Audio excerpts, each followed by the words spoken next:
इस एपिसोड के आगाज में आप देखेंगे उरूज और सिकंदर इलियास को कश्ती की जानिब ले जा रहे थे। इसी दौरान कुछ लोग वहां पर आ जाते हैं, जिनमें से एक शख्स कहता है, आप लोग कहां जा रहे हैं? हम अभी तो आए हैं। ये देखकर वो सब चौकन्ने हो जाते हैं और देखते ही देखते वो लोग उन्हें चारों तरफ से घेर लेते हैं। ये देखकर उरूज सिकंदर से कहता है, इलियास को कश्ती की जानिब ले जाओ। सिकंदर कहता है, हम चारों तरफ से घिर गए हैं बाबा उरूज। ये सुनकर उरूज उन लोगों से कहता है, अगर आप लोग आ ही गए हैं तो हमें आपका खैर मकदम करना चाहिए। जिसके बाद वो अपने सिपाहियों से कहता है कि दिफा का वक्त खत्म हो गया है, अब हमें हमला करना है सिपाहियों। अगर अल्लाह ने हमारी किस्मत में यहाँ पर मरना लिखा है तो फिर हम शहीद होने तक लड़ेंगे। ये सुनते ही वो उन पर हमला कर देते हैं। यहाँ इसाक ने दसबीना को सब कुछ बता दिया था, जिसके बाद दसबीना बाहर जाने लगती है। दूसरी जानिब मुसलसल लड़ाई जारी थी। उरूज और उसके सिपाही बड़ी बहादुरी से लड़ रहे थे। इसी दौरान एक शख्स उरूज को जख्मी कर देता है, लेकिन सिकंदर दूर से हमला करके उसे खत्म कर देता है। यहाँ दसबीना सराय पहुँच जाती है और इसाक भी उसके पीछे पीछे आ जाता है। दसबीना इजाबेल का हाथ पकड़कर कहती है, तुम सब लोग इसमें शामिल हो। तुमने जानबूझकर उरूज को मौत के मुंह में भेजा है। इजाबेल कहती है, बहुत हो गया, मैंने तुम्हारी बीमारी की वजह से तुम्हें बहुत बर्दाश्त कर लिया। लेकिन दसबीना मुसलसल उस पर इल्जाम लगा रही थी। इजाबेल कहती है, तुम पागल हो गई हो क्या? मैं भला ऐसा क्यों करूंगी? दसबीना कहती है, जब तुम्हें अंदाजा हो गया था कि उरूज को तुम मुझसे नहीं छीन सकती तो तुमने उसे मौत के मुंह में भेज दिया। इजाबेल कहती है, मैंने कभी भी उरूज को तुमसे छीनने का इरादा नहीं रखा। इसी दौरान दसबीना उस पर हाथ उठाने लगती है, लेकिन इजाबेल उसे पकड़ लेती है। यहाँ खिजर को कुछ नजर आ जाता है, जिसके बाद खिजर नीको से कहता है कि दूरबीन लेकर आओ। जब खिजर दूरबीन से देखता है तो उसे कुछ पहाड़ नजर आते हैं। खिजर कहता है, वहाँ पर लड़ाई हो रही है। कुछ साफ तो नजर नहीं आ रहा, मगर मुझे लगता है कि वो हमारे लोग हैं। ये सुनकर शाहीन वहाँ पर आकर कहता है, हो सकता है लुटेरे लूट मार कर रहे हों। हमें बिला वजह खुद को मुसीबत में नहीं डालना चाहिए। ये सुनकर खिजर गुस्से से कहता है, मेरे भाई लापता हैं, उनको तलाश करने के लिए मैं हर सुराख का पता लगाऊंगा। शाहीन कहता है, तुम इस जहाज पर अकेले नहीं आए हो और ये जहाज तुम्हारा नहीं है। तुम्हारे कहने पर मैं इतने लोगों की जान खतरे में नहीं डाल सकता। ये सुनकर खिजर उसका गिरबान पकड़ लेता है, जिसके बाद वो कहता है, तुम हमारे दोस्त हो या दुश्मन? हम वहाँ जाकर देखेंगे। शाहीन कहता है, अपनी हद में रहो खिजर, मैंने कह दिया, इसका मतलब हम नहीं जाएंगे। जिसके बाद वो दोनों अपनी तलवारें निकाल लेते हैं। यहाँ मुसलसल लड़ाई जारी थी। इसी दौरान वहाँ पर तीरों की बरसात हो जाती है। ये स्याह कज़ाक के लोग थे। एक शख्स कहता है, इन बेकार आदमियों को मारने की तुम्हें ज़रूरत नहीं, हमने इनका खेल ख़त्म कर दिया, अब तुम्हारी बारी है। जिसके बाद वो अपनी तीरें उन पर तान देते हैं। ये देखकर उरूज और उसके सिपाही थोड़ा परेशान हो जाते हैं। यहाँ इसाक कहता है, उरूज की वजह से हम सब परेशान हो रहे हैं, मगर इस वक्त हमें अपने जज्बात और गुस्से पर काबू रखना चाहिए और आप जैसी ख़वातीन को ये ज़ेब नहीं देता। दसबीना कहती है, अगर मेरे उरूज को कुछ भी हुआ तो मैं अपने हाथों से तुम्हारी शहरक काट दूंगी। ये कहकर वो जाने लगती है तो इजाबेल कहती है, तुम्हें अपने बच्चे का शुक्रगुजार होना चाहिए। अपनी जहरीली जुबान लेकर यहाँ से निकल जाओ। बच्चे का सुनकर इसाक हैरान रह जाता है। इसी दौरान दसबीना की तबीयत खराब होने लगती है। इजाबेल कहती है, आसिया को लेकर आओ। इसाक कहता है, मुझे आसिया का पता बताओ, मैं जाकर लेकर आता हूँ। आप लोग दसबीना का ख्याल रखें। यहाँ डाकू जैसे ही आगे बढ़ने लगते हैं तो एक जानिब से उन पर तीर बरसना शुरू हो जाते हैं, क्योंकि नीको और खिजर वहाँ पर पहुँच चुके थे। खिजर कहता है, हम आ गए हैं उरूज आका। उरूज कहता है, तुम तो अपने नाम की तरह खिजर बनकर आए हो। खिजर कहता है, हमने अपने आबा व अजदाद से तलवार चलाना सीखी है, मगर समंदर की लहरों को खामोश करवाते हुए पार करना अपने भाइयों से सीखा है। ये सुनकर उरूज कहता है, अब हमारे तलवारों के बोलने की बारी है। फिर वो अल्लाहु अकबर कहकर उन पर हमला कर देते हैं। जिसके बाद एक बार फिर से वहाँ पर लड़ाई शुरू हो जाती है। काफ़ी देर मुकाबला करने के बाद वो सबको ख़त्म कर देते हैं। यहाँ आसिया के दरवाजे पर दस्तक होती है। इसाक कहता है, दरवाज़ा खोलो आसिया खातून। ये सुनकर योर्गो कहता है, ये तो इसहाक है, ये मुझे मारने के लिए आया है।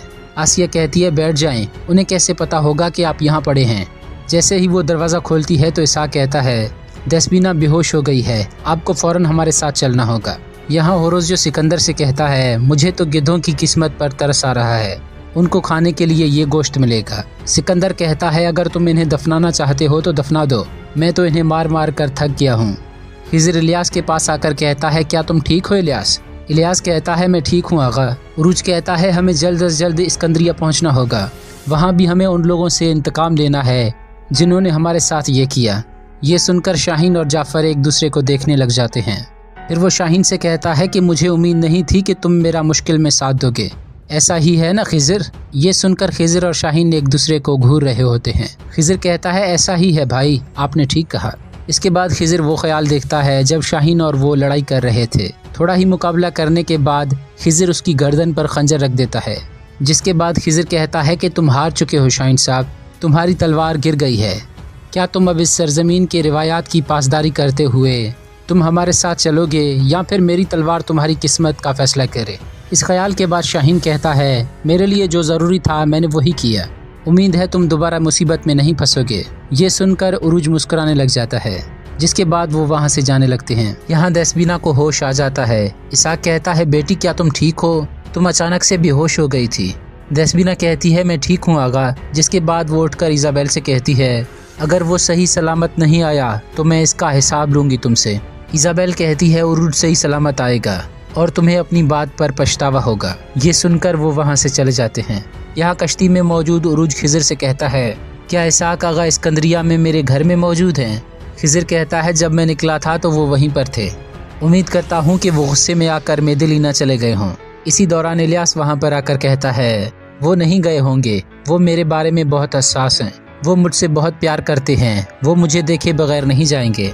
इसके बाद वो आपस में बातें करने लग जाते हैं और हंसी मजाक करने लगते हैं। जिसके बाद सिकंदर उरूज से कहता है इस जाफ़र का अब क्या करेंगे बाबा उरूज? उरूज कहता है उसे उसके मालिक के हवाले करेंगे। सिकंदर कहता है वो हमारे खिलाफ मंसूबे में शामिल था। उरूज कहता है मुझे भी ये शाहीन बिल्कुल पसंद नहीं बाबा उरूज। उरूज कहता है मेरा वो मतलब नहीं था, हम इसे इसके असल मालिक के हवाले करेंगे।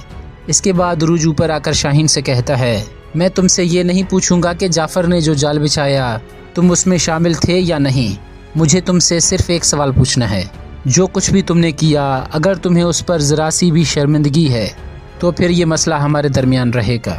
शाहीन कहता है मुझे किसी बात का डर नहीं उरूज, और वैसे भी हमारे दरमियान कोई अच्छी ताल्लुकात नहीं रहेंगे, हम दुश्मन नहीं बल्कि रकीब बन चुके हैं।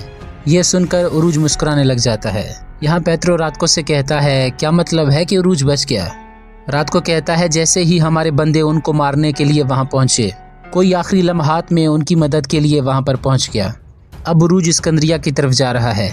इसके बाद वो एंतवान के पास आकर कहता है मैंने तुम्हें बनाया, जब तुम्हारे हाथ में कुछ नहीं था तो इंतकाम के लिए मैंने तुम्हें ताकत दी, और मेरा तुमसे सिर्फ एक मुतालबा था कि उरूज को मार डालो, और तुम इस काम में भी नाकाम रहे। एंतवान कहता है ये गलती दोबारा नहीं होगी। यहाँ उरूज वाले बंदरगाह पहुँच जाते हैं। इसी दौरान इसाक वाले भी वहाँ पर आ जाते हैं। उरूज इसाक को देखकर थोड़ा घबरा रहा था, लेकिन इसाक अपनी बाहें खोल देता है, जिसके बाद वो उसे गले से लगा लेता है।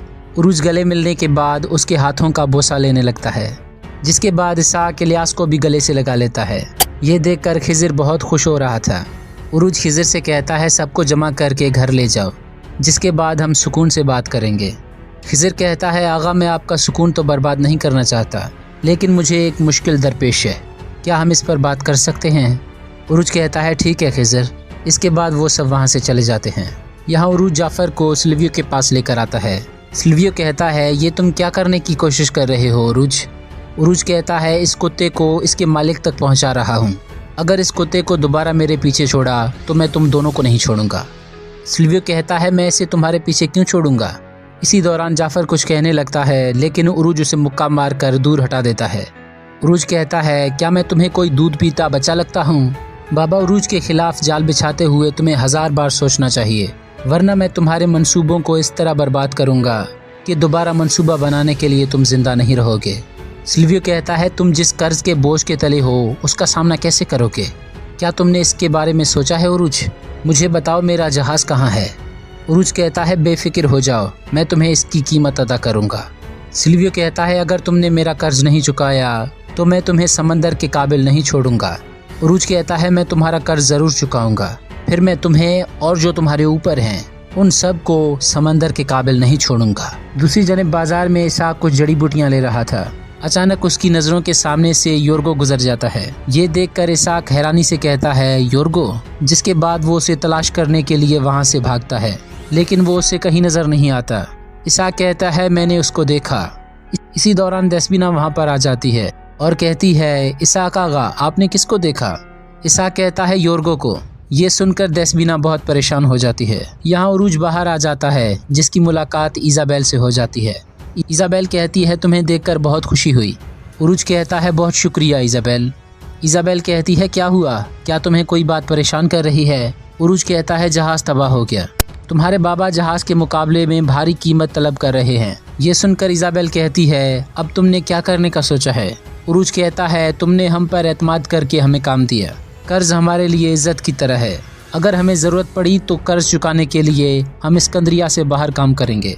इजाबेल कहती है क्या तुम इस्कंदरिया छोड़कर जाने का सोच रहे हो। मैं जाकर बाबा से बात करती हूँ, ये कोई पैसा लेने का सही तरीका नहीं।